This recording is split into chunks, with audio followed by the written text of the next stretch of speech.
Navigating the housing crisis. The big question is there going to be a market crash? Are house prices going to drop? What are the solutions? Well, first you've got to look at what the problems are, and actually it's a myriad, a compounding effect of mistakes, ongoing decisions that have been made, and a whole load of things that actually are spiraling out of control that nobody really has a solution of how to do anything about. That starts with the lack of affordable housing, the lack of social housing, the fact that the first rung of the ladder is actually out of reach for most people who want to buy. That's a huge problem. And where does that come from? That comes from increasing land prices over the last 30 to 50 years that have just gone up and up and up. That's the cost of materials now to build anything.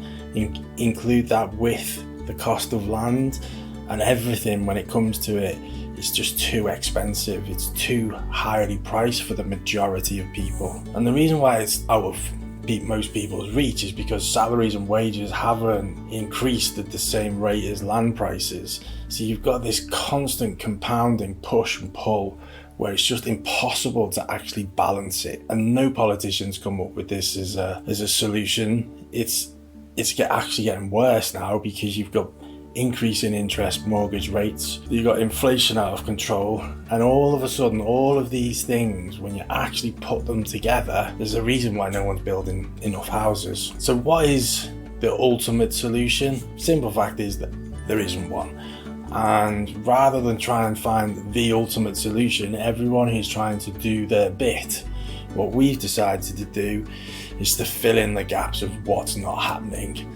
So what's not happening is finding a solution whereby people who don't want the boxes that are available can come and do something about that. And that is, in the main, a solution found by doing a collective approach to house building. The collective approach means, effectively, it's a group self-build or custom build project.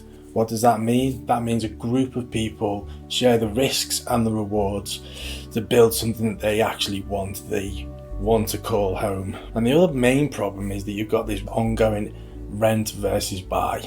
And what we're trying to do is find this nice balanced approach right in the middle of the two. It's largely around economic diversity. People who've got more money to put in can get the upside. They can put money in, can help people who can't get on the ladder, and what you create is this hybrid effect around where you rent to buy, share, you rent to buy equity.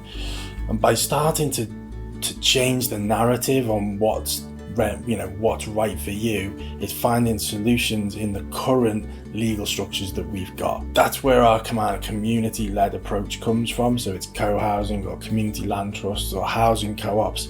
It's bringing all these ideas together, but we do it in a co-produced way. We do it in a way where the future residents, the professionals, the architects, the engineers, the construction people all come together to listen, to find solutions, and to get on with the project, to make it happen. What we do is we find the land, we find the money, and we bring people together to have these conversations, to make these projects work. If we continue going the way that we're going and just carry on, the housing crisis will stay. In fact, the housing crisis probably will stay anyway. But what we're trying to do is find a collective solution to find choice in the market for anybody who wants it. And if you want to learn more, like, share, and follow.